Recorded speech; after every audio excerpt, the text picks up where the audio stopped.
Hello, and welcome to this edition of the Angels and Destiny show. Why is this show called this, you may ask? So I'll tell you. The accepted meaning of angel is messenger, and the accepted meaning of destiny is to make, firm, establish.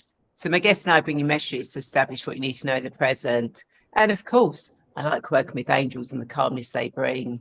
Now, in a moment, I will introduce you to my wonderful guest, Karina Shah. But before that, I'd like to say thank you so much for watching the show live or at a later date, as it means a lot to both of us to connect with like-minded people. Now, if you've never met me before, then my name is Rae. I'm the founder of Radiant Angel Energy and a guide who helps you remember your divine presence so that you can heal your past, create your future, and transform your present to expand your consciousness, understand your spiritual path, get clarity on your next steps to take, and take charge of your destiny so that you can fulfill your purpose in this lifetime.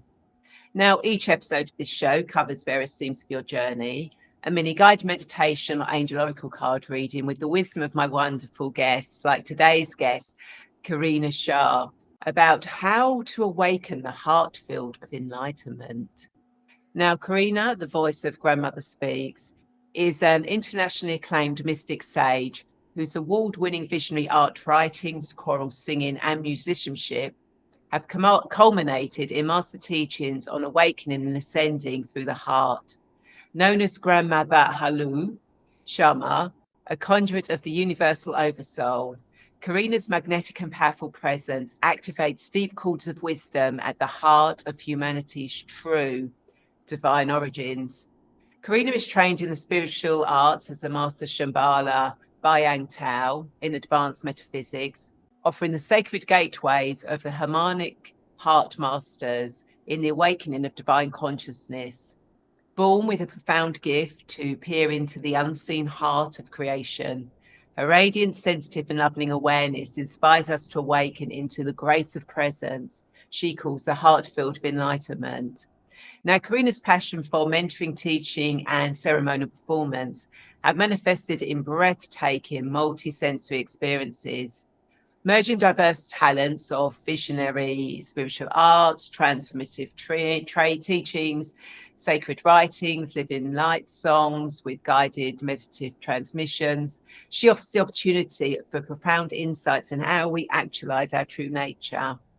Now, whether it's in a private sitting or a public gathering, those who have been in Karina's presence have felt the presence of divine grace, welcoming them home to the heart of who they truly are.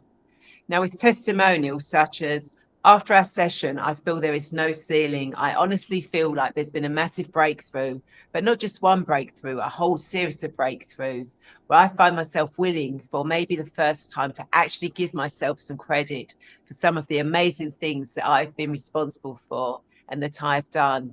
I now realize because of your insights that this modesty, as I put it, was actually holding me back and keeping me from achieving the heights that I'm supposed to achieve.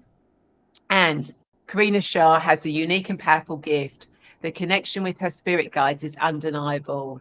Her ability to channel through the sixth sense and high consciousness has empowered is empowered with vision and wisdom. I recommend Karina to anybody seeking serious focus and direction in their day-to-day lives, as well as healing the soul and body. Her perceptions are unmatched in any other human I've ever met in my lifetime. So, without further delay, hello, Karina, and welcome to the Angels and Destiny show. How are you today? I'm great, and it's lovely to be with you. It's brilliant that you've come on the show. So before we get into this fascinating conversation, I want to remind everyone watching, not only can you share this video, but you can also say hello, ask questions, leave comments and thoughts, as both Karina and I want to be part of this conversation. So please don't be shy, say hello. So Karina, why don't you tell us more about your journey and how Grandmother speaks wisdom of the heart? Well, I was born this way. I came into this physical form awake, and loving parents helped to support me move through my early childhood. I was the youngest of 8 children, and I had what would be considered a very normal and beautiful upbringing with lots of great things happening. And then at the age of 8, I developed sickness and passed through the light gates, had a near-death experience, died for 8 minutes and came back. And from that phase of my journey, I came to have great openings into my consciousness, enormous amounts of sensitivity. When I came out of the experience I had in being with Source and Divine in this blindingly beautiful, great light, and the sound of billions of tones of beings all in one tone, moving through my entire consciousness, and hearing from a Source Divine that each being carries their own unique tone that is sung through their heart like a soul song, celestial. And when all come together in the greatness of the divine, we hear this sonic symphony of the divine. And so music has always played an enormous part of my life, my voice, my art, my creativity, as you can see behind me there, one of my art pieces, among many things. So when I came back into my body, I saw rainbows around everyone's body. And prior to me leaving, I was given the choice: you can stay here in the light, or you can return and assist the raising of the vibration in this great transitional period. And as the decision was made, in popped me back into my physical form in a great deal of pain, as one can only experience being out in the light and being free and fully, in the divine nature, to come back in.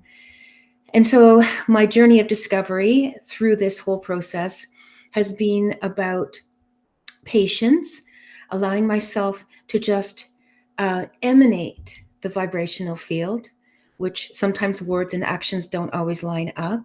So I do a lot of emanation and a lot of letting that energy flow through the conduit of my being.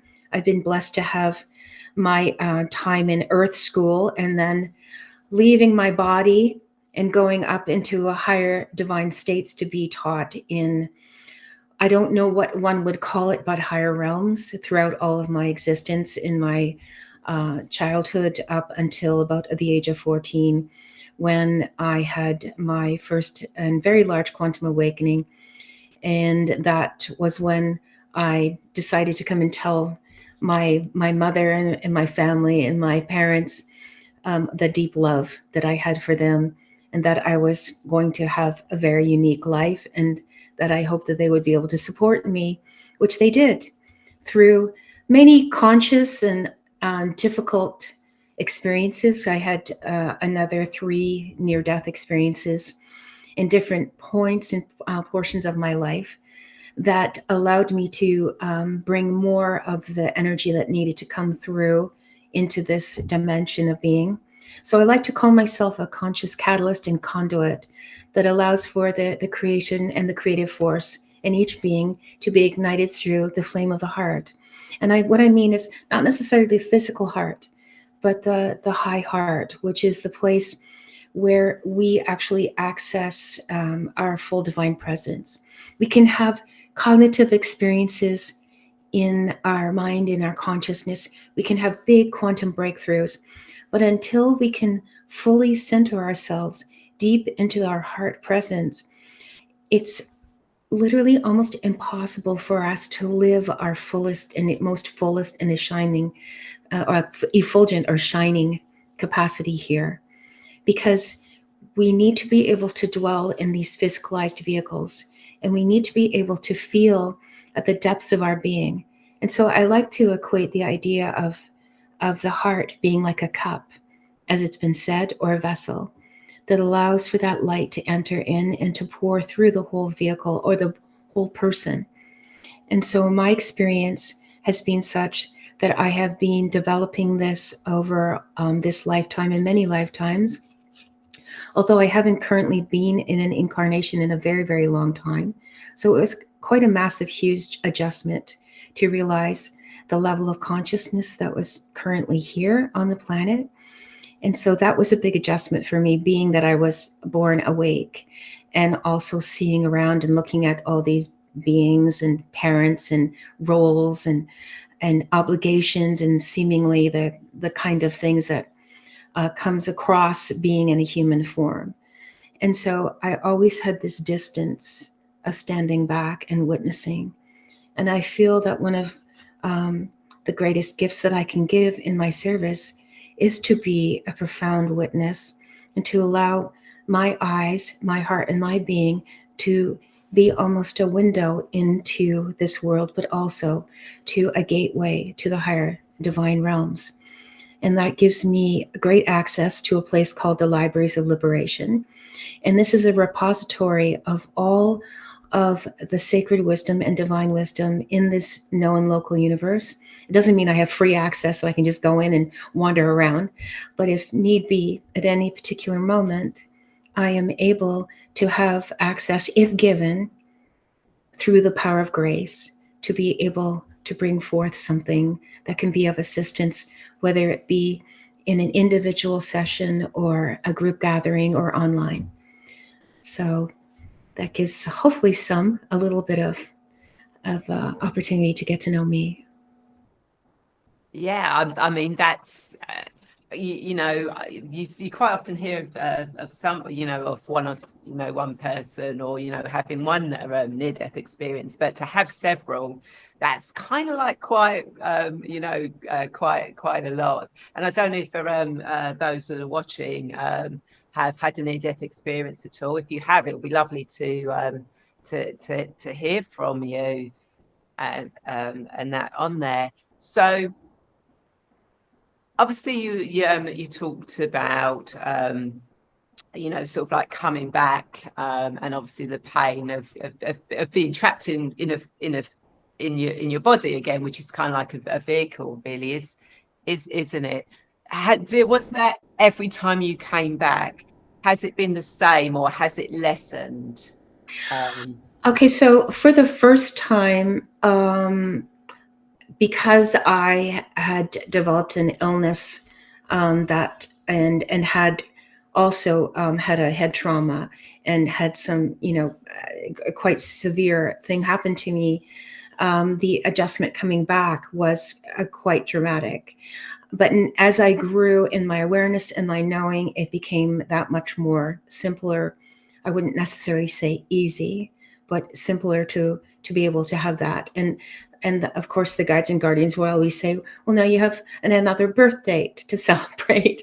And so when people try to do my astrology or my human design, they're like, none of this is really adding up. You don't seem to be what your archetype is.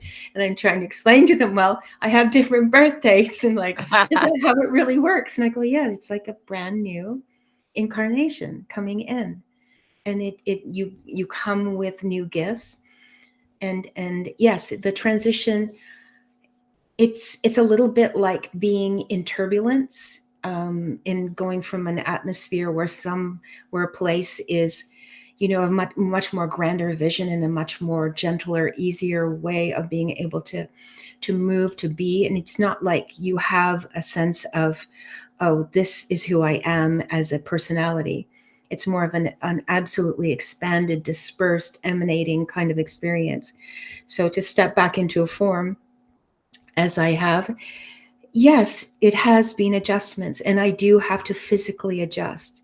And so you go through a period where you have to realize equilibrium, how to walk, how to do all different kinds of things that just are naturally there. So it is a little bit like a bit of a toddler stage where you're learning how to adjust to what it's like here. And gravity is a very interesting thing when it's not there and when it is. So maybe it's astronaut and kind of awareness, maybe I'm explaining, but it definitely has that kind of experience about it. Wonderful. Thank you for explaining that. So, you've obviously, when I was reading your bio and that, you've done and you've experienced a lot, and you have all these beautiful gifts and talents to be of service to people. So, did they sort of like come in chronological order, or was it just something here and then something something there that came along? You know, when did the art come in? And, you know, how did it all sort of like fall into place? Okay, well, I mean, a part of it is ancestral. I do come from a musical family background, ancestral in the mother line, and in the father line, I do come from a background of art and artistry and creativity. And there are several artists in my family and musicians as well. So that's part of ancestral, choosing prior to arriving, choosing to have those specific gifts. Mine are much more expanded than other members in my family, but that, you know, either way, it's nice to have that capacity and that ability. Coming online, well, I always kind of as a little girl sort of dreamed of being an archaeologist and an actress and an artist, and we've got these three A's. kind of combined them together.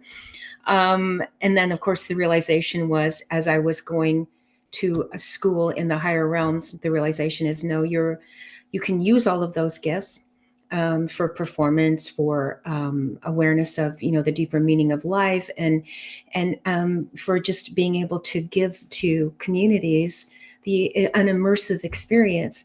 So how did they come online? Okay, well, honestly, when I met my beloved twin flame around 29, 20, 28, 29, most of that, before that, I was cloistered in my parents' basement, just working on my art, thinking I was going to internationally be bringing all my art to life. And he literally kind of took me out of this very, very insular world where I spent 8 to 9 hours a day meditating and creating. And he brought me out, and a little bit unwillingly at times, because I'm very shy, and into the world. And so there's where more of my talents came in, because of his amazing gifts as an architect, a sacred geometry designer, and having skills in the public eye. And so our combination helped to culminate more of those gifts and talents along the way of what I did. And then meeting different people, different experiences. But generally, I knew from a very early age, and what I was told is you're going to have to wait to a certain age before you can step out and bring these gifts. So all along the way, I was always guided by what I call my counsels, who just assisted me, like in the early stages. Don't tell people about this, because they might want to put you in a place where you wouldn't be understood. So just be patient, and then you can talk about this later. Although when I was a little girl, I did have an imaginary friend whose name was Dearly Blue, and then I realized afterwards that she was a blue avian. But it was only when she was I blue. wasn't imaginary. No, she wasn't, but she was my best friend.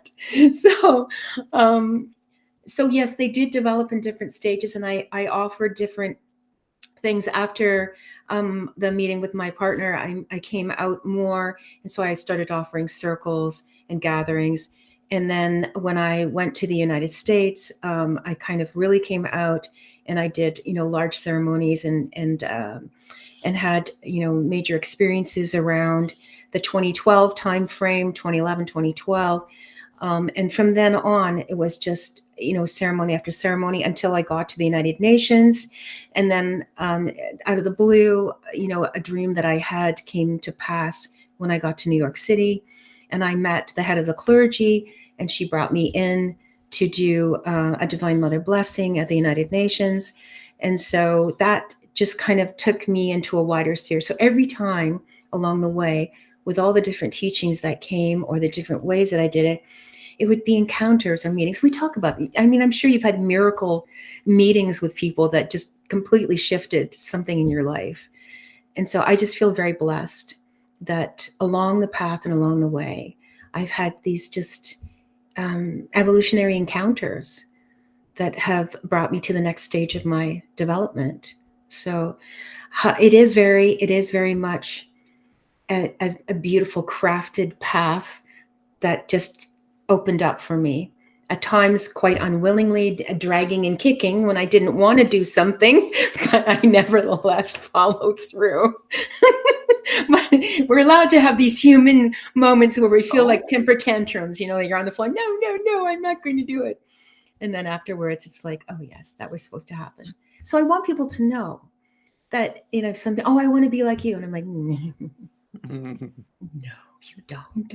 You want to be you. Don't be me. You don't want all my challenges and all my wonderful initiations that I went through to get to where I am, because the value of the knowledge is in its application. And so for me, wisdom is about the application of all the beautiful gifts that have been offered through me. So I've had to live what I give. And that's extremely important. You can take a workshop, you can read a book, but until you actually are living the true essence and the core of that which you wish to vibrate out into the world, it doesn't really come across as clear as it could. And so for me, it really is about embodiment. Ascension is not about, leaving the body and going up. It's actually about bringing more of all that you are here into the earth, all your multiple timelines, all of the multiple dimensions of your being. And I like to say the spiritual bandwidth opens, and all the strands of the different qualities of us that are in multiple space-time dimensions landing here. And the ultimate goal of that is about service, to help to liberate others. It's not just to go around, look at, I'm ascended. I mean, hello. And that you wouldn't carry an ascension badge. Oh no, I've got a stripe here. Oh yeah, I just got that badge. It's more like, okay, how can I lay down and surrender more of my being so that more of what I am can open up to assist and support others? At least that's my path anyways. Yeah, no, it's a beautiful path to have, and obviously we've got people like Take No Prisoners 83 is here, Jill is here, Debbie is here. Good evening to you all, or good day, or afternoon, or morning, wherever you are in the world. And that's the beauty of technology. We can be anywhere in the world. And if any of you got any questions you want to ask, then please feel free to ask in the comments. It's very easy to do. And something that when you were talking, Karina, is that obviously, and this is where I think every single one of us is always shown the path and the synchronicities and the opportunities to learn and to expand, but quite often we don't notice them. We kind of like don't take note of them, or take that path that might be a little bit but we don't actually do that. So we're actually losing out on part of the journey that we chose to maybe develop those gifts, Yes. those understandings, those right people coming into our lives at the right time. Did you kind of like see it that way as well? I'm just have always been a real deep listener, and so I'm really observing and witnessing and listening. I do spend a lot of time, even like early on, as I said, like my beloved partner pulled me out of my 8-hour meditations and art creating. So most of my life, I have been quite in the observer witness role, and listening and being very inward and being very attuned inside, because of having these early gifts and being awake. And being awake doesn't mean like that's, oh, I'm greater than any, I'm just different. And so just to, put that into perspective. And oftentimes it's actually more painful, because you see how many are actually suffering so deeply, not knowing what to do in their own lives. So that's a challenge and a half. So it doesn't mean that I always get the signals. And sometimes if I'm not tuned, which I like to say, tuned in and paying attention, and if for whatever reason, there's something going on in my emotional body that's taking me off center. I have a son. And so, mothers and children and having that relationship can knock you off center like crazy. There's lots of things. And I like to call some of the things that happen here in this world weapons of mass distraction, when things happen and we lose our center. So it can be very destabilizing. So part of my goal here is to try and keep equilibrium happening. So yes, I do. I have missed things along the way. But what I notice is they come back. If it's not through that person or that moment, it will be there, because if it's meant to happen to us, it's going to happen. Sometimes more gracefully than other experiences. So, Yes. first time is like, oh, great. Second time is like, oh, a little slap on the face. Third time, punch. And then the fourth time, a Mack truck coming at you. Better listen. Been there, done that. Yeah. Yeah. And Ruth Brown is here from Australia. Thank you for tuning in. And Lisa's here from Ireland. So if you've got any questions you want to ask about near-death experience or anything that Karina does, as we said in the introduction, she does so many things. So why don't we talk about some of the stuff that you do now, which is, there's so much amazing stuff. So let's go in chronological order, because that'll probably make it easy to keep on track of what you actually do. Okay. Yes. So I do sacred sound, or I like to call it somatic sound. That's usually included in either my personal sessions, sacred circles, or large gatherings. I do connect into like soul imprint, where you are in your journey, like the visioning process of, okay, what is the mission of one's life, which is like, what is the seed? And then what is the vision? How does that come to pass? Like, you have a seed, how do you plant it? How do you want it to grow? How do you want things to unfold in your life? So that's the whole process of working with individuals or groups to kind of help them guide their own vehicle. The vehicle. Where's the operating manual? Do you know how do all these buttons work on this? How do I turn it on? How do I get this thing going? That's the kind of mentoring process that unfolds for every individual. And it's an organic process for me. I don't necessarily have rules or programs. I have an organic process that takes into account what is happening for that individual or that group, and the guidance that comes along with that.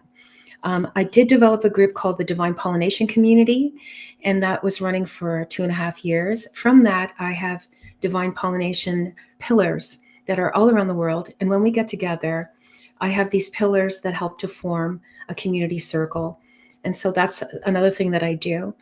Along with the creative art and the visionary art, I do exhibit it. And it is for sale in prints. I created my own oracle, or rather it was created through me, called the 13 Golden Codes. And that combines sacred geometry, fractal art, and messaging. I'm trying to think of all the things that I do. I know. It's Ceremonies, leading ceremonies, leadership gatherings with the teachers, leaders, and masters that are coming online in communities. And that's really something that I love to do so much, is working with luminous leaders and just helping them to get to that next stage of their life. And I probably have forgotten half the things, but I'm trying to remember all the different things. More than likely. And we've got Charlie. Hi, Charlie. That's Karina. Nice to see you. Wonderful, challenging story.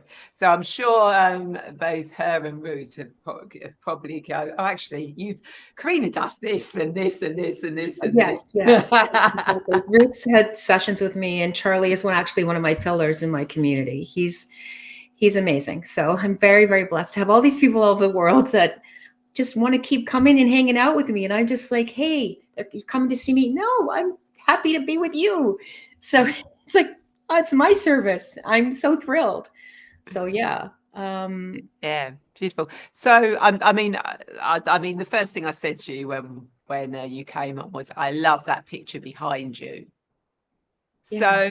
So with your art, is it sort of like, could you set out with, okay, I want to create something for this, or do you just stand in front of the canvas and go, okay, and just allow whatever to come through? How does it work with your art? Okay. I'm also a writer, and I write these transmissions. Oftentimes, and also with my events, I get a picture or an image or a piece of art that needs to go with the writing. And that one particularly behind me is called Resurrection. It was a part of a writing I did, and so I started with the drawing. I put the drawing into my computer and scan it, put it in. I work with the actually graphic part, take it out, print it, and then I overpaint.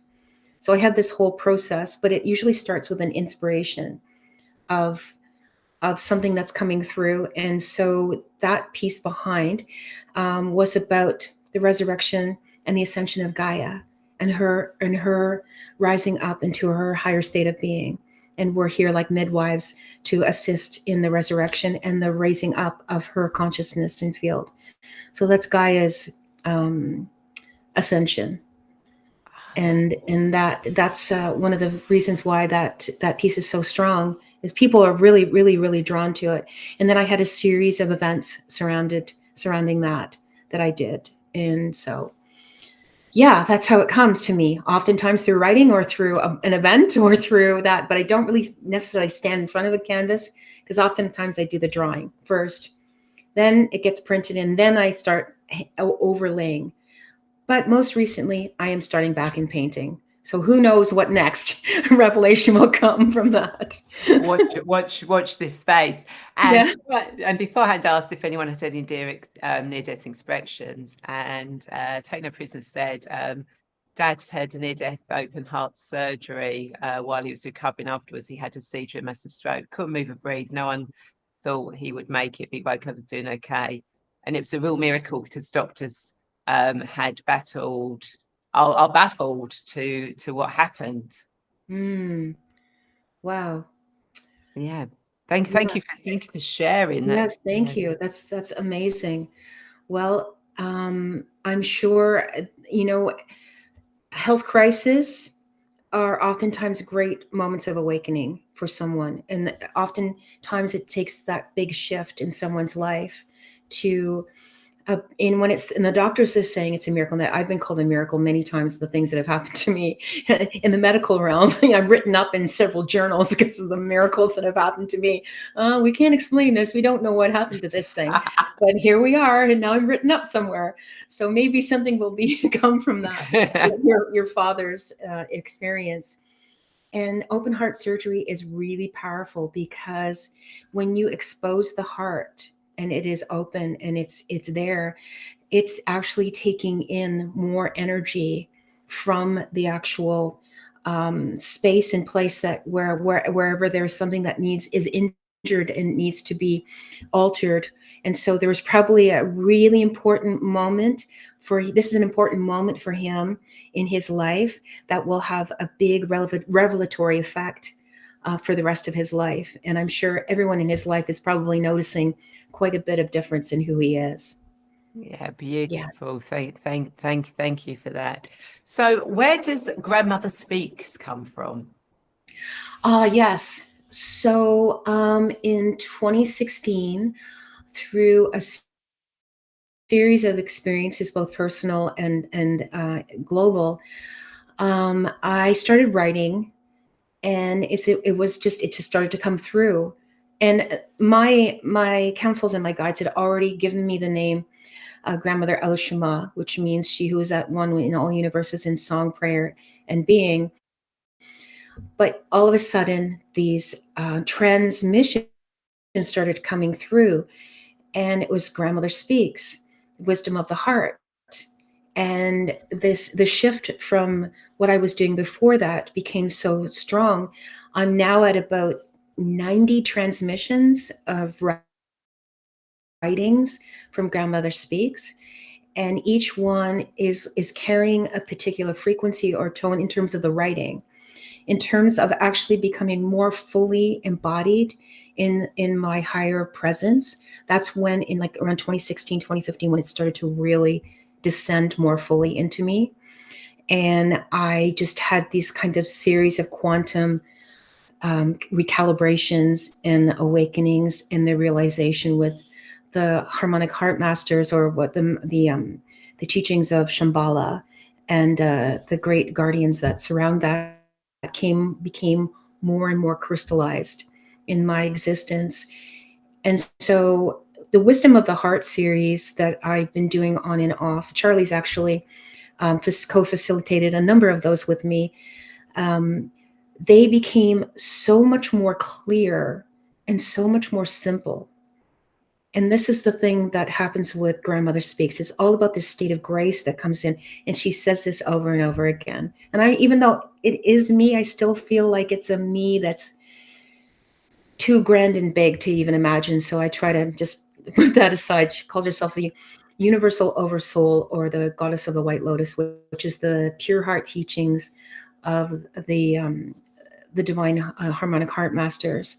And so I'm a conduit here. I'm not saying I'm the only one. Everyone is receiving beautiful messages from their higher guidance. So what happened in that crystallization for me is that what she says, it's simple, but it's not always easy. Sometimes you just need a hand to hold, to steady yourself until you can walk right through the veil and into your true essence. And so she likes to say, I love all my children so dearly, but especially the naughty ones, because they need the most help. So that's a part of this kind of energy. She's always saying, you must always have an open invitation and invite all. That doesn't mean all will come, but the invitation must be made that all are welcome to the circle. She says, never exclude any, because you never know. And you never know what their role is, even if it seems like a role that is unkind and unnecessary and hurtful, that there's some reason why this soul is here. And so if that soul can be recognized, can be seen, can have that, they can have a profound shift in that presence. So I like to say I serve as a conduit for that energy to come through. Wonderful, and such a beautiful way, of seeing each individual, no matter what is going on or what they're bringing, as a unique being who's bringing something to the table, whether that's for their own learning and understanding or for someone else. Then that's a really good reminder for us all. In today's society, with everything that's going on around us. So thank you. Definitely. And she says, souls line up to come here, and some volunteer for very difficult roles that oftentimes in their incarnation could be quote unquote described as evil, or quote unquote as being, a nemesis to the world. But they are bringing some aspect or part of creation in the whole harmonic of that which is supposed to unfold. It may not make any sense. And she says over and over again, the laws of the universe are exact and just. It just may not feel that way to you in your present awareness. And that's a hard thing for us sometimes, because things happen and you're like, what is the point of this? Why is this happening the way this is happening? Hindsight's 2020, and we look at individuals down through history who've brought incredible innovations and positive and amazing results, and we can go, yay. And then we look at others and we go, ugh. And what was the point of that? But it always has, there's always a reason for everything. And the journey of that is even just looking at our own life and being able to understand certain things that happen, of certain things that we have, that we want to shift, that we want to lift out of our own being, that we want to unlock and move into a higher field of consciousness. We try so desperately, we seek so vehemently, we rush towards something so much in that field of need, wanting, desire. When we center ourselves in our heart, when we are able to expand into our being, when we are able to deepen into our presence, when we can allow for a coherent field that unites parts of ourselves through the heart field, and allow for that coherent energy, that energy of grace to flow through us, not only does it change our heartbeat, which creates a particular pattern, but it also spins the blood, because the physical heart is not a pump. It is a 7-layered liquid crystal oscillator. And it has a way of oscillating energy to spin our blood, which helps to spin our DNA. And it can change us almost instantaneously into our higher vibrational state of being. As simply as seeing something beautiful in nature, we see a sunset, a sunrise, we have an exquisite, beautiful moment in our life, and a feeling state comes over us that's so out of this world beautiful. And if we can realize that that state of being is always available to us, out beyond right doing and wrong doing, there's a garden. I welcome you there. Thank you, Rumi, for just being one of the most eloquent poets on the planet. Yeah. And this is a part of me being here to emanate that, and if a person in my presence receives that, then possibly I've done my job. Beautiful. Yeah, beautiful words there. And take no prisoners says, thank you. It's in hospital then, rehabilitation centre, but she says it all serves a purpose. Yeah. I'm just feeling that, just gently sending sweet, loving waves of grace through his newly renewed commitment to life and to heart and to beingness. And may he feel that now in every way, as you may send that through to him for his blessed recovery and coming into a higher state of being. Yeah, beautiful. Thank you so much for that. So you say you created a oracle deck.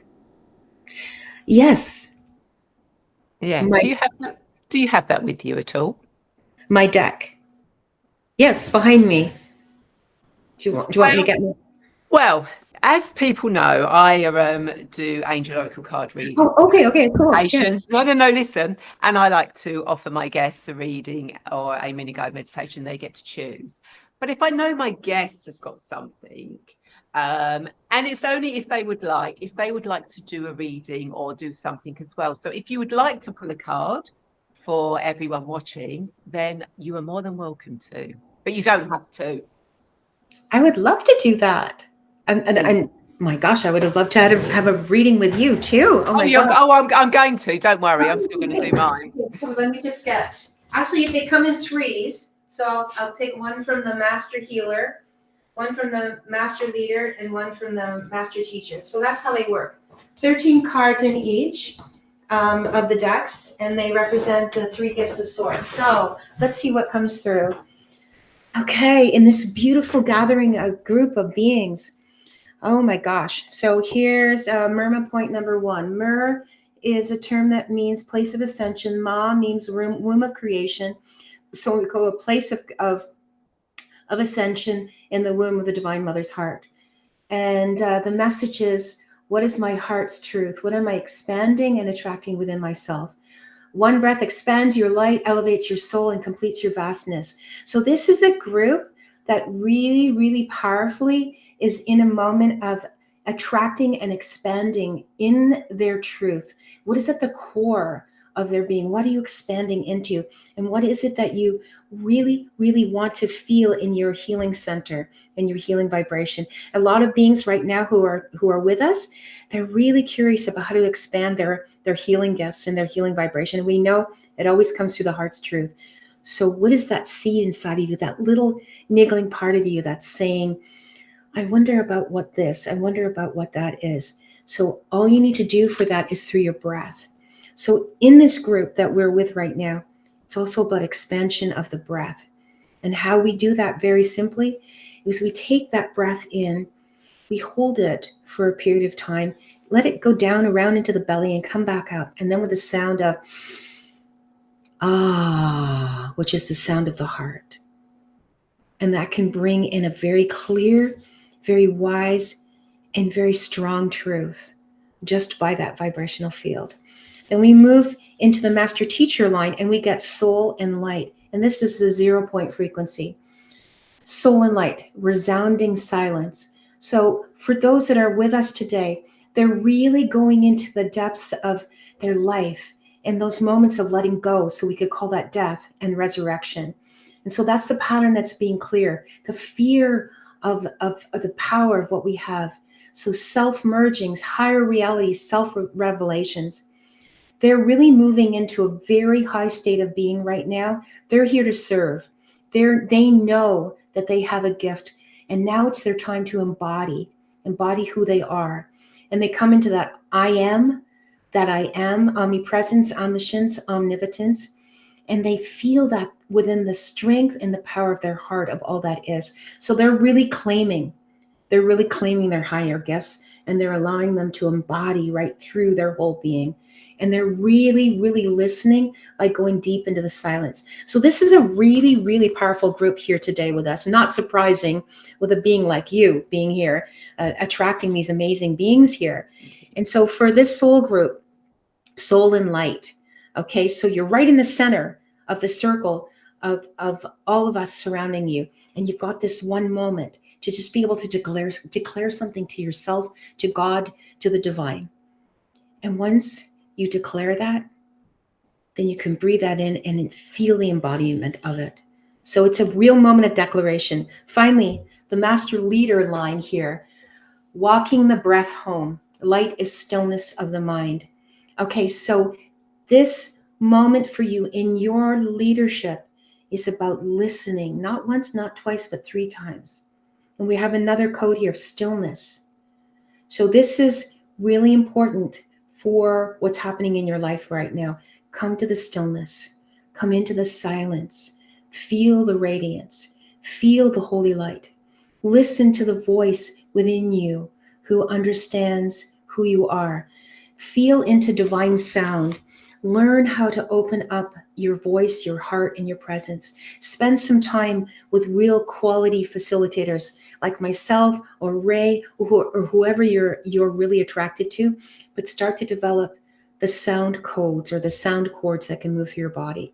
And that would be my message to you today for this group, is to really tune in to the healer that knows the truth at the core, the teacher who's really ready to face those deepest fears that a lot of us are afraid to go to. But this is a courageous group, and be able to stand in your power and walk that talk and walk that living presence. That's what I have to say. That's absolutely beautiful. Thank you so much for that. So as you beautifully did that for us, I will now do a card for you and everyone watching as well. So as always, when I do the cards for what you need to know for your highest good at this moment in time. Because although I work with past life regression, when I take people back to the past, it's to heal and learn from, so that they can be fully back present without those worries. And when I take them into the future, it's so they can understand, learn, and know the steps they need to take so that they can come back to the present, because we should really be totally present all the time in our lives. So what does Karina and everyone who's watching this live replay need to know for their highest good at this moment in time?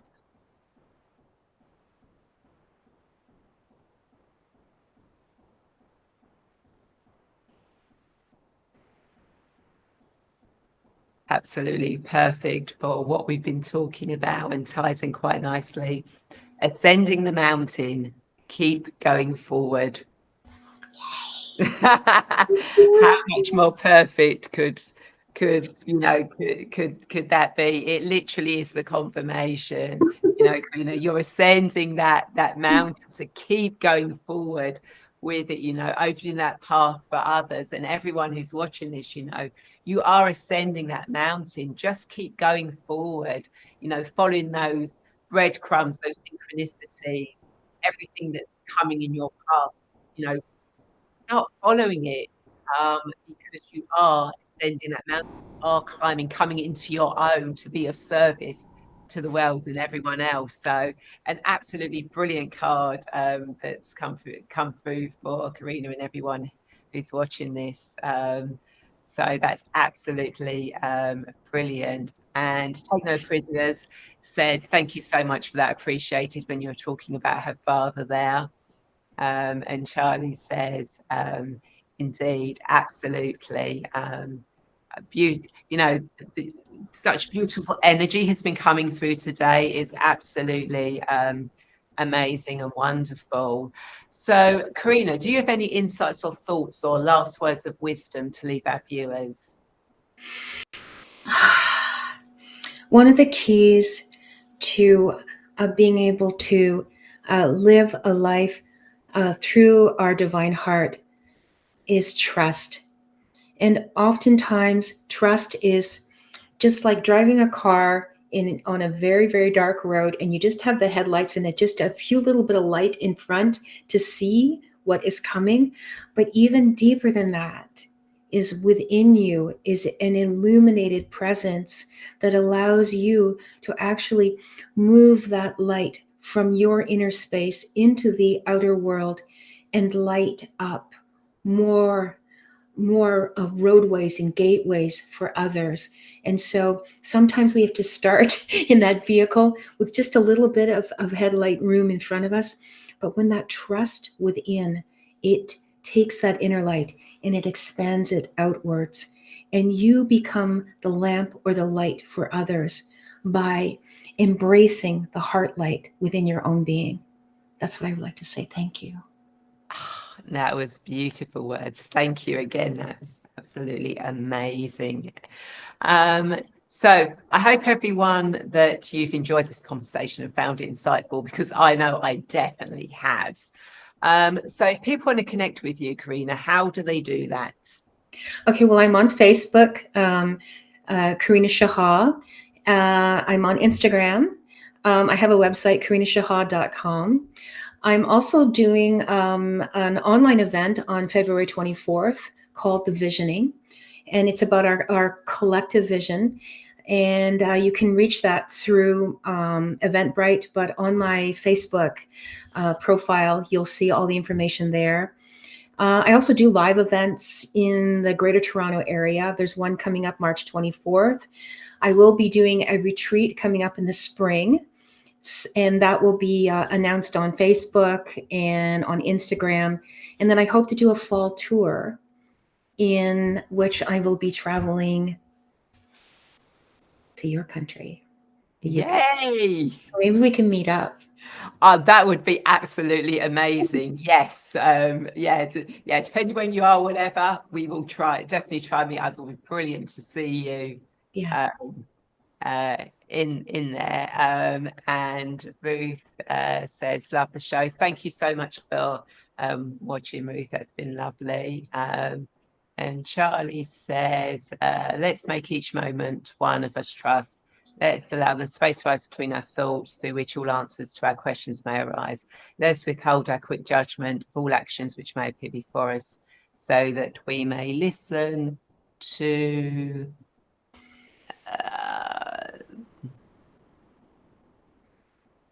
goes all the way through. So Yeah, there it is. More truthful aspect of ourselves. That's one of my pillars. He's right by my side. He co-hosts all of my online events. So you get this in the package with me and some other amazing people. So please come out on February 25th. Sorry, Sunday, February 25th, not 24th. I apologize. And it's online. And it is 3 p.m. my time, and UK time is great. As you go more out into later dates and early morning times, but I try to make it most convenient for everyone. So hopefully I'll see you there. And UK, you're calling for the fall. Let's see what happens. Yay, that'll be brilliant. And if you go into the Facebook comments, you can read the full thing from from Charlie. And Susie says, thank you, ladies. Another amazing show. Thank you, Susie, for watching and joining. And thank you to everyone who has watched the show, who shared it, who's commented. It's been absolutely brilliant. You know, you all make the show for us. And again, thank you so much, Karina, for sharing your wisdom. It's been absolutely amazing. And of course, if you are now ready to remember your divine presence and step onto your spiritual multidimensional path, but you feel lost, confused, stuck, or alone, then please feel free to reach out and connect with me, and we can see where you are now and how you can move forward to actually take charge of your destiny so you can spread your wings and soar. And of course, you can receive a free future life progression recording to discover your destiny by seeing into your future to get guidance and clarity that you can use in your current life, as well as a couple of other free gifts by signing up to my email list. And again, thank you so much for watching. And I'd like to invite you to share this video if you haven't already, as I'm sure there are more people who feel lost and want to get clear on their destiny just like you. And of course, if you're watching this on YouTube, then please feel free to subscribe and hit that bell button to be notified of when this show goes live or I post new guided meditations. And, you know, it doesn't just help me get my message out there, but with my guests as well, it helps get their message out there to more people. So anytime anyone comments, likes, shares, subscribes to my social media, to Karina's social media, it really does help us get that message out there, and you become part of that web of helping, being of service to other people. So thank you very much. And Kevin says, thank you, really enjoyed the show. Thank you, Kevin. Charlie says, blessings of peace, light, and love to each of you. Thank you, Charlie, you too. Lisa, never mind. You'll be able to catch the show later. And, you know, the readings that we did, you know, when the group and energy, it's always included for those that watch live or watch the replay. So, you know, the energy is always there. And Take Notes Prisoners says beautiful. So again, thank you everyone so much for watching. Thank you, Karina. And I'll see you all next week. Take care. Bye.